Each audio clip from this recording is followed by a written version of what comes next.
Hmm? Ah! Good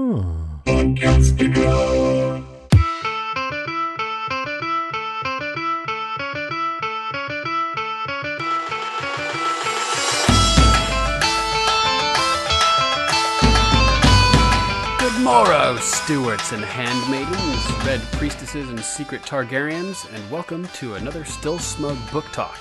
As ever, it's your valorous knight, Ser Duncan the Fearsome, vanquisher of shadow demons and lord of Castle Sterling.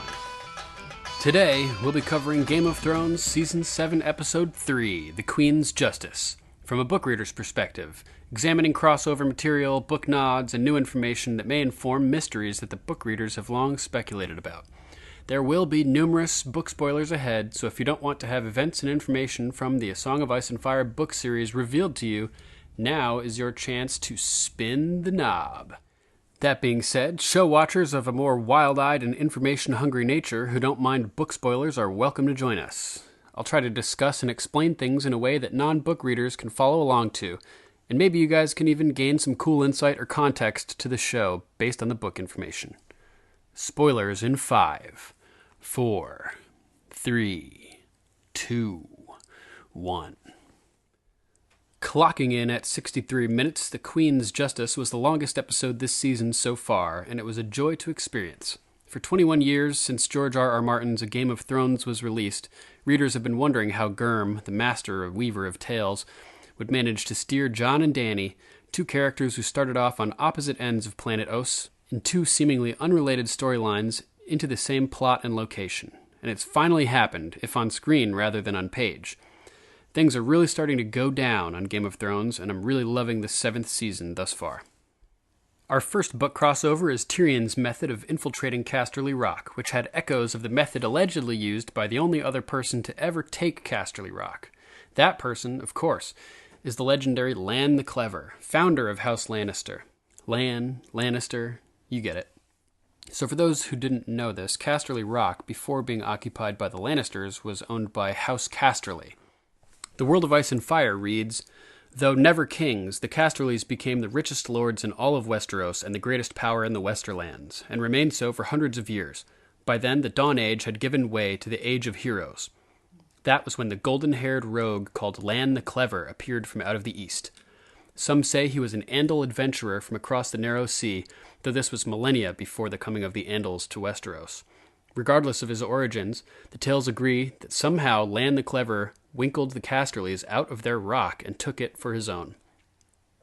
The precise method by which he accomplished this remains a matter of conjecture. In the most common version of the tale, Lan discovered a secret way inside the rock, a cleft so narrow that he had to strip off his clothes and coat himself with butter in order to squeeze through. Once inside, however, he began to work his mischief, whispering threats in the ears of sleeping Casterlys, howling from the darkness like a demon, stealing treasures from one brother to plant in the bedchamber of another, rigging sundry snares and deadfalls. By such methods, he set the Casterlys at odds with one another and convinced them that the rock was haunted by some fell creature that would never let them live in peace. Lan the Clever supposedly lived to the age of 312 and sired 100 bold sons and 100 lissom daughters, all of fair face, clean of limb, and blessed with hair, quote, as golden as the sun, unquote. But such tales aside, the histories suggest that the early Lannisters were fertile as well as fair, for many names began to appear in the chronicles, and within a few generations, Lan's descendants had grown so numerous that even Casterly Rock could not contain all of them. Rather than tunnel out new passages in the stone, some sons and daughters from lesser branches of the house left to make their homes in a village a scant mile away. The land was fertile, the sea teemed with fish, and the site they had chosen had an excellent natural harbor. Soon enough, the village grew into a town, then a city, Lannisport. So, the way that Tyrion snuck into the rock with the Unsullied through his secret little passage in a cleft in the rock which he had engineered during his time as a master of drains and sewers, perfectly mirrors the way that Lan the Clever allegedly infiltrated the rock, way back in the day at the founding of House Lannister. Our next book crossover is Cersei and her parallels to the Mad King Aerys II.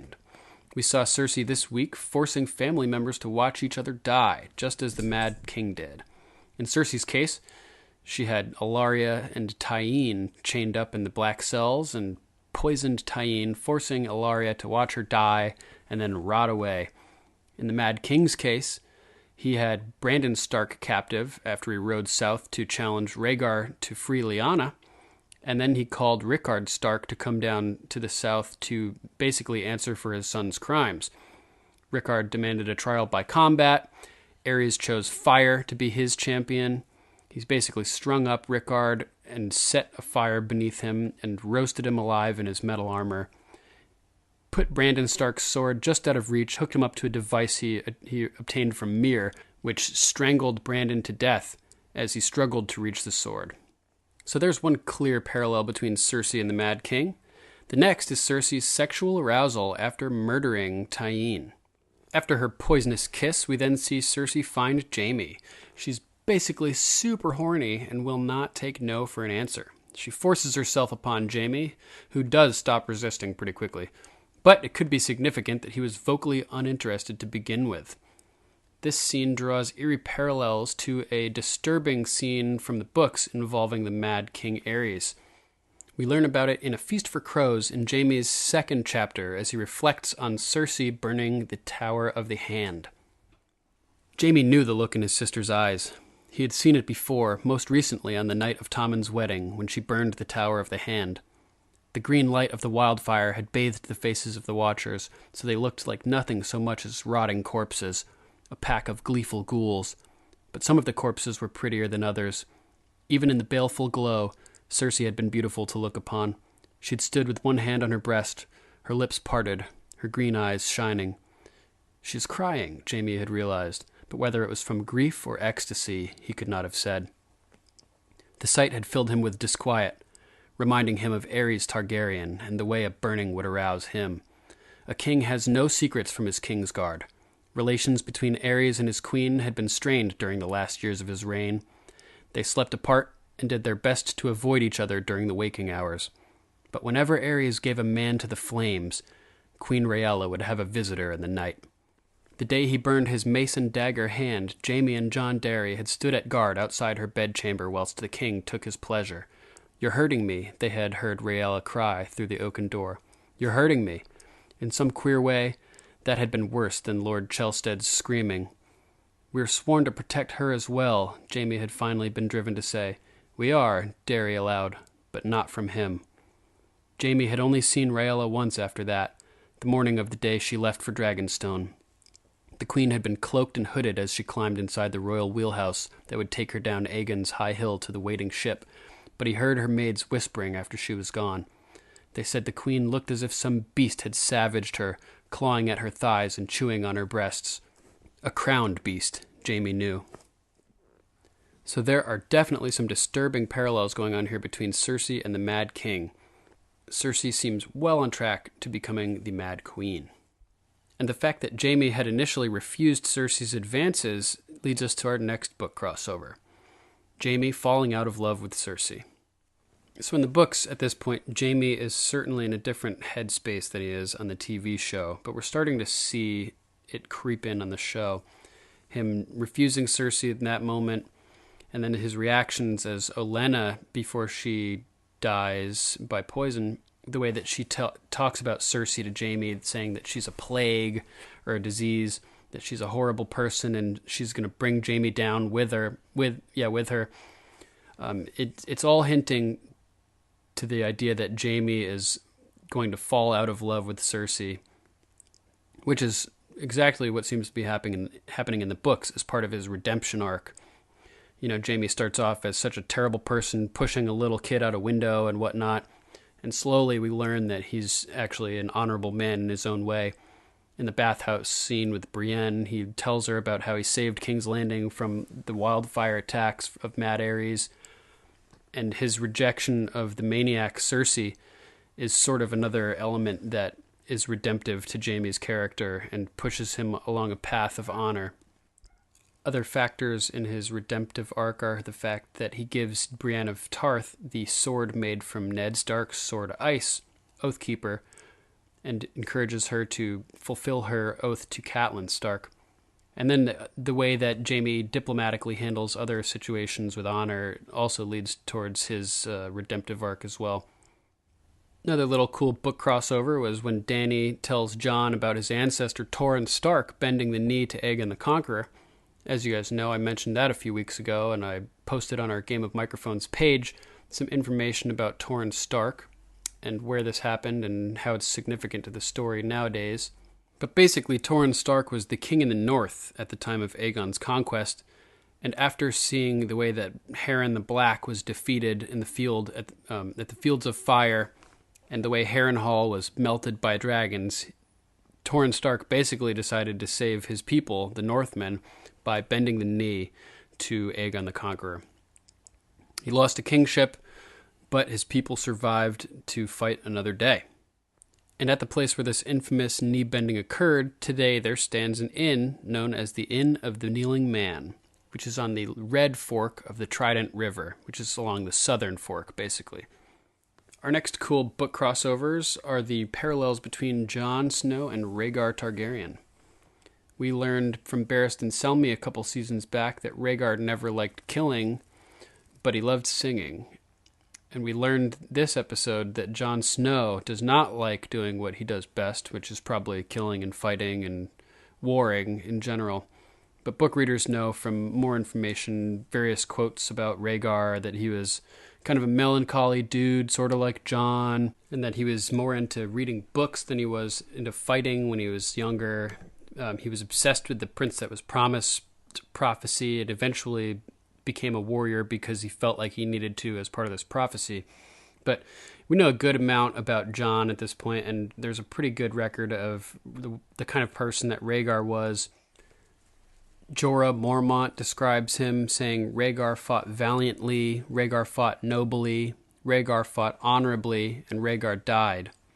So there's Jorah saying that Rhaegar was valiant, noble, and honorable. Those are all traits that we know very well Jon Snow possesses as well. Even Cersei Lannister compliments Rhaegar repeatedly, saying, had any man ever been so beautiful? Which is funny because, who was it, Tormund, that says that Jon is prettier than any of his daughters. So there's another parallel there. Even the Honorable Ned Stark, whose sister Rhaegar allegedly and in popular opinion had kidnapped and raped. Even throughout all the Ned Stark chapters in A Game of Thrones, Ned never has a negative thought about Rhaegar. At one point, there's a quote from the book that says, for the first time in years, he found himself remembering Rhaegar Targaryen. He wondered if Rhaegar had frequented brothels. Somehow he thought not. Another parallel with Jon, who we learn at one point refuses to go to brothels and partake with in the joys to be found there, because as a bastard, he doesn't want to subject any future child to having that style of life. He doesn't want to create any more Snows. It's an honorable trait in Jon that apparently seems to mirror Rhaegar, his father. So we're starting to see a lot of parallels forming between Jon and Rhaegar, and little hints everywhere that Jon is in fact a Targaryen. As they're walking up the ramp, bridge, walkway thing to Dragonstone, Jon says, I'm not a Stark. And right then a dragon flies overhead, hinting at his Targaryen lineage. Daenerys also says at one point that she's the last Targaryen, but we all know that's not true because Jon's in the same room. So I'm really looking forward to seeing how it ends up being revealed to Jon that he's a Targaryen. Bran had said that, he had to talk to Jon when he was talking with Sansa, and Jon was mentioned. And the fact that he's with Mira Reed provides another element of solidifying the truth to Jon. He could tell Jon that he's a Targaryen, and Jon might not believe it, or there's room for debate. But if Mira Reed's father, Howland Reed, shows up at some point and testifies that he was at the Tower of Joy, he knows that Lyanna is Jon's mother and that Rhaegar was his father, that could carry some serious weight. People even speculate that learning this may really upset Jon, that he could turn against Ned Stark, mad that he lied to him for his entire life about his heritage. It could turn Jon dark side. We could see Jon becoming the bad guy here, which would be pretty interesting dynamic change for the TV show. Here's a cool quote from an article I found that highlights another parallel between Jon and Rhaegar. As one Redditor spotted, the first came from Jon's hype man, Ser Davos, who told Daenerys that Jon has gained support from the North not for his name or lineage, but for the devotion and faith he's inspired in others. Quote, all those hard sons of bitches chose him as their leader because they believe in him, Davos says. That line sounds a lot like a piece of dialogue Sir Barristan Selmy once said about Rhaegar Targaryen back in Season 3 when consulting Dany about purchasing the Unsullied. Quote, when your brother Rhaegar led his army into battle at the Trident, Selmy says in Season 3, Episode 3, men died for him because they believed in him, because they loved him. So Rhaegar and Jon seem like pretty similar guys, really. They're both loved and respected. They're both honorable. They're both melancholy and brooding. It's pretty cool. It's going to be fun to see this play out and to see Jon's reaction and Daenerys' reaction when she learns that Jon is her nephew. Looking forward to this season very much. Our next cool book crossover are hints to a popular book theory, which is the Bran is all Brandon's theory. Basically, there's a pretty popular theory out there that somehow, due to his connection with the weirwood trees, that Bran Stark is actually all the Brandon Starks that have ever been. That Bran built the wall back in the day, that he built Winterfell, built Storm's End, that he was Brandon the burner, the guy who burned all the ships, and Brandon the builder, and that he is all these guys, that he somehow is traveling through time through the weirwood network and existing in all these different time periods simultaneously and separately, and however you want to think about that in all its confusing glory. So during this episode, Bran told Sansa that he is the Three-Eyed Raven. And then he also tells her that the Three-Eyed Raven taught him everything he knows. And she says, I thought you were the Three-Eyed Raven. He says, I told you, it's difficult to explain. Well, if it's just a title that's passed down from one Three-Eyed Raven to another Three-Eyed Raven, it's not that difficult to explain. He could have just said it's a title. But if it's also Bran in the tree at a later point in his life after traveling backwards through time, then it does become a little bit more difficult to explain. So I compiled some quotes from the books for you guys to sort of illuminate the evidence for this theory and why people have speculated this. The first quote comes from A Game of Thrones, chapter 24, Bran's 4th chapter. I could tell you the story about Brandon the Builder, Old Nan said. That was always your favorite. Thousands and thousands of years ago, Brandon the Builder had raised Winterfell, and some said the Wall. Bran knew the story, but it had never been his favorite. Maybe one of the other Brandons had liked that story. Sometimes Nan would talk to him as if he were her Brandon, the baby she had nursed all those years ago, and sometimes she confused him with his uncle Brandon, who was killed by the Mad King before Bran was even born. She had lived so long, Mother had told him once, that all the Brandon Starks had become one person in her head. So that's a pretty interesting quote. All the Brandon Starks being one person. Maybe Bran is all those Brandon Starks. Another little interesting passage talks about how Bran knows more about Winterfell even at 7 years old than anybody else. It's from A Game of Thrones, chapter 8, Bran 2. To a boy, Winterfell was a gray stone labyrinth of walls and towers and courtyards and tunnels spreading out in all directions. In the older parts of the castle, the halls slanted up and down so that you couldn't even be sure what floor you were on. The place had grown over the centuries like some monstrous stone tree, Maester Luwin told him once. Its branches were gnarled and thick and twisted, its roots sunk deep into the earth. When he got out from under it and scrambled up near the sky, Bran could see all of Winterfell at a glance. He liked the way it looked, spread out beneath him, only birds wheeling over his head while all the life of the castle went on below. Bran could perch for hours among the shapeless, rain-worn gargoyles that brooded over the first keep, watching it all. The men drilling with wood and steel in the yard, the cooks tending their vegetables in the glass garden, restless dogs running back and forth in the kennels, the silence of the godswood. The girls gossiping beside the washing well. It made him feel like he was lord of the castle, in a way even Robb would never know. It taught him Winterfell's secrets, too. The builders had not even leveled the earth. There were hills and valleys behind the walls of Winterfell. There was a covered bridge that went from the 4th floor of the bell tower across to the 2nd floor of the rookery. Bran knew about that, and he knew you could get inside the inner wall by the south gate, climb 3 floors, and run all the way around Winterfell through a narrow tunnel in the stone, and then come out on the ground level at the north gate, with 100 feet of wall looming over you. Even Maester Luwin didn't know about that, Bran was convinced. So Bran seems to know this castle very, very well. In Game of Thrones chapter 14, Catelyn 3, it says, "The boy had always been sure-handed in the past," Maester Luwin said thoughtfully. "He knew every stone in Winterfell." So Bran would know every stone in Winterfell if he had placed every stone in Winterfell as Brandon the Builder. Just subtle little hints like that. We are also told that a child instructed this guy Durin in the building of Storm's End, which is the Baratheon house seat.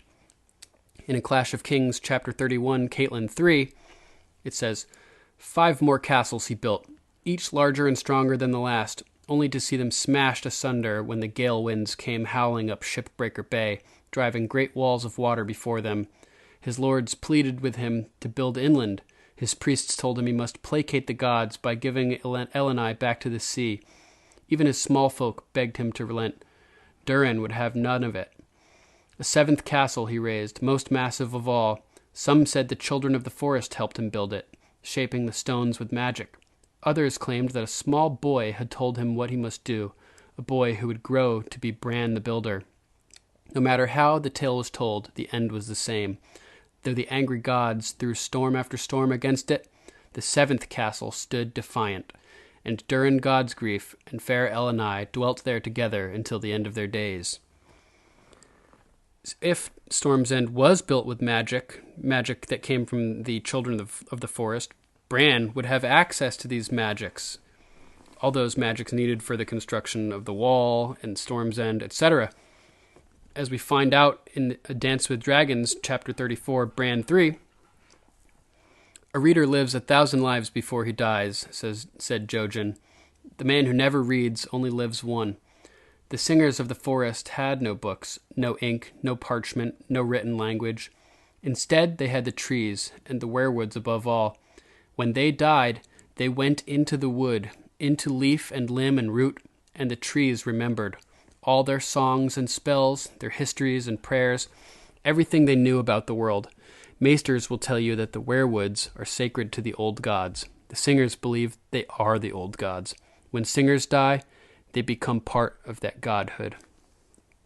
So now, since Bran is tapped into this werewood network, he would have access to all these spells and magic things, that the children of the forest were practicing back in the day. All this sacred knowledge would now be in Bran's head if these people and entities were in fact assimilated into the werewood network upon death. So this story with Durin Godsgrief building the Storm's End castle with the help of magic from the children of the forest at the instruction of a small boy makes perfect sense if that small boy is Bran Stark, who would later be Bran the Builder, and he's informing Durin Godsgrief how to use magic that he learned from the werewood network, magic from the children of the forest. In A Game of Thrones, Ned tells Arya that Bran may one day build castles like Bran the Builder or sail the Sunset Sea, without explicitly mentioning that Brandon Stark the shipwright had sailed the Sunset Sea. In A Game of Thrones, chapter 25, Eddard 5. "No," Ned said. He saw no use in lying to her. "Yet some day he may be the lord of a great holdfast and sit on the king's council. He might raise castles like Brandon the Builder, or sail a ship across the Sunset Sea, or enter your mother's faith and become the High Septon. But he will never run beside his wolf again," he thought with a sadness too deep for words, "or lie with a woman, or hold his own son in his arms." So there we have Ned saying that Bran may do these things that are attributed to other great Brandon Starks. Just all little hints that Bran has an important future that he's going to be doing something on a massive scale, something cool, something unique. In last week's episode, Bran was having a vision as he approached the wall. And the interesting thing about this was that he wasn't even touching any werewoods. Yet he's having a vision of the White Walkers traveling south. Interestingly, there's this thing that's going on in the books where while Bran is inside the cave, he's being fed this paste that the fan base refers to as Jojen paste. And it's speculated that Bran is essentially, without knowing it, cannibalizing the body of Jojen, that they're feeding Bran Jojen mixed up in this paste combined with weirwood roots and whatnot. But given the context of last week's episode where he's having visions without touching any weirwood trees, this paste may have a different significance. Maybe if Bran has been ingesting weirwood, it's possible that he doesn't need to touch the weirwood trees because now he has weirwood built into his own physiology, that there's weirwood roots inside his blood, inside his body that he can tap into so he can access this network from anywhere, which is a pretty cool idea. In A Dance with Dragons, chapter 34, Bran 3, it says, "The singers carved eyes into their heart trees to awaken them, and those are the first eyes a new green seer learns to use. But in time, you will see well beyond the trees themselves."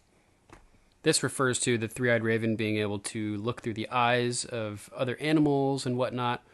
1,000 eyes in one, they said about Blood Raven in the book. But perhaps it also references Bran's ability to access the network from anywhere beyond the trees themselves. So that's pretty cool.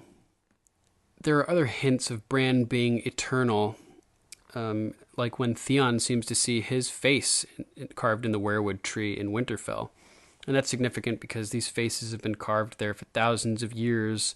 The weirwood trees live basically forever, so they're sort of like these eternal beings. And seeing Bran's face on one may have implications towards that direction for him. So in A Dance with Dragons, chapter 46, The Ghost in Winterfell, it says this: "The night was windless, the snow drifting straight down out of a cold black sky, yet the leaves of the heart tree were rustling his name. 'Theon,' they seemed to whisper. 'Theon.' The old gods," he thought. "They know me. They know my name. I was Theon of House Greyjoy. I was ward of Eddard Stark, a friend and brother to his children. Please," he fell to his knees, "a sword, that's all I ask. Let me die as Theon, not as Reek." Tears trickled down his cheeks, impossibly warm. "I was Ironborn, a son of Pike, of the islands." A leaf drifted down from above, brushed his brow, and landed in the pool. It floated on the water, red, five-fingered, like a bloody hand. "Bran," the tree murmured. "They know. The gods know. They saw what I did, and for one strange moment it seemed as if it were Bran's face carved into the pale trunk of the weirwood, staring down at him with eyes red and wise and sad. Bran's ghost, he thought. But that was madness. Why should Bran want to haunt him? He had been fond of the boy, had never done him any harm. It was not Bran we killed. It was not Rickon. They were only miller's sons from the mill by the Acorn Water. I had to have two heads, else they would have mocked me, laughed at me. A voice said, "Who are you talking to?"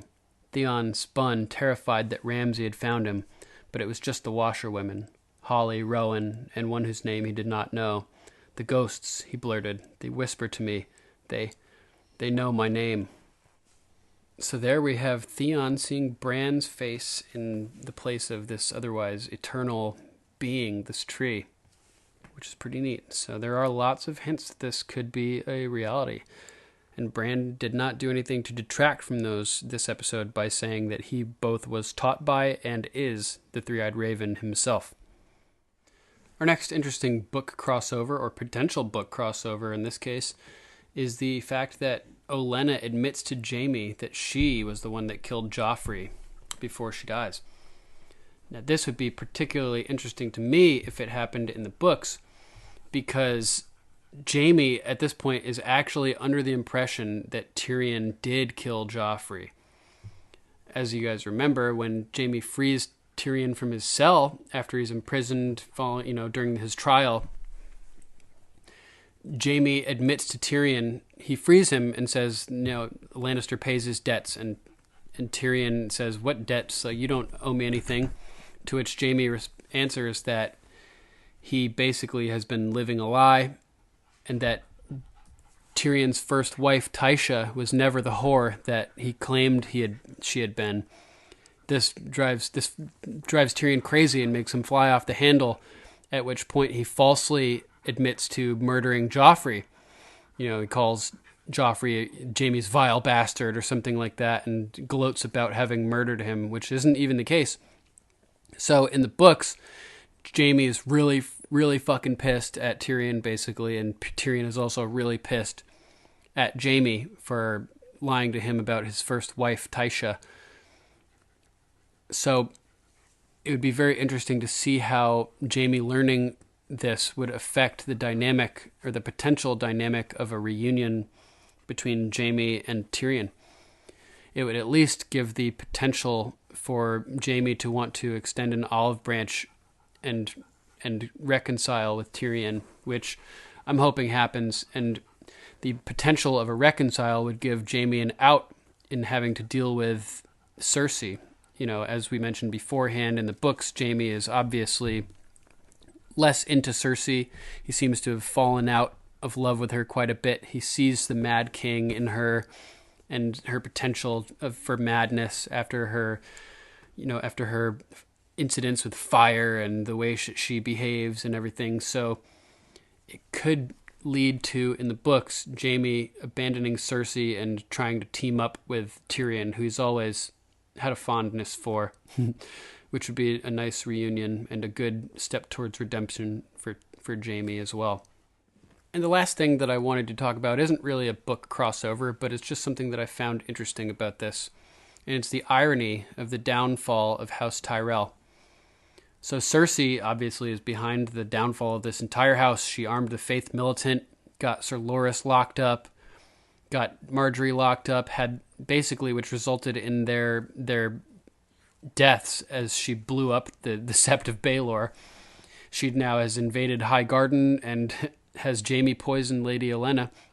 And this is all because of Cersei's obsession with the prophecy of Maggie the Frog, who told her that, she would have 3 children, gold will be their crowns, gold will be their shrouds, a younger, more beautiful queen will come and take everything that you hold dear, seizing power, and her threat, or her prophecy of the Valonqar strangling the life out of her. So basically, Cersei's been obsessed with this prophecy, and her interpretation had placed Queen Margaery in the role of the younger, more beautiful queen. So because of this, Cersei has had sort of an obsession with derailing Margaery and weakening and destroying House Tyrell, which is a really, really bad strategic move on her part. Tywin had even said that they needed the Tyrells as an ally. Tyrells have money, they have food, they're respected and loved. A Tyrell Lannister alliance would be a very, very powerful force to overcome. So if Cersei hadn't been obsessed with this prophecy, she could have married Joffrey or Tommen to Margaery and created a monstrous, powerful alliance between these families that would have resulted in a dynasty that could have lasted 1,000 years, as she mentioned in the last episode, and as Tywin had mentioned to Jaime the first time we saw Tywin on screen, when he's butchering that deer, and Jaime comes in to talk to him on the field of battle, and he's talking about how Jaime needs to become the man that he's destined to be, and that they can form a dynasty to last 1,000 years. So instead, nope, Cersei has destroyed a powerful potential ally for no reason, and strengthened her enemy Daenerys by causing Tyrion to flee and end up on Daenerys' side. So basically, I think it's pretty poetic and interesting that Cersei has spent so much time obsessed with this prophecy, but all she's done is basically create a self-fulfilling prophecy by weakening her own strength and eliminating potentially powerful alliances that could have helped her, while paving the way for a younger, beautiful queen, Daenerys, to come through and take over everything and making her even stronger by alienating her brother, who she believed to be the Valonqar, who is destined to murder her. But she jailed him, convinced that he murdered her son, Joffrey, when it was in fact Olenna Tyrell, and created an even more strong enemy by turning Tyrion completely against her. So just pretty ridiculous that Cersei has done this and put herself in this horrible position. I mean, right now, with Euron destroying the fleets that were under Daenerys's control and everything like that, it's pretty bad news for Daenerys, but I don't think any of us expect Daenerys to end up losing to Cersei. That would be an interesting twist if Cersei won the war of the kings and queens, basically, and ended up on top. That would be a pretty shocking twist. I've heard speculation that, people have said that most of the people that Jon has kneeled to have ended up dying. So if for some reason he kneeled to Daenerys, whether to offer fealty or whether as a suitor, it could result in Dany dying. And if Cersei took over, that would be pretty ridiculous. But I wouldn't put it past George R. R. Martin. Anyway, that's it for today's Still Smug Book Talk. I hope you guys enjoyed learning some details from the books. This is Ser Duncan signing off. Thanks, everybody, and Valar Morghulis.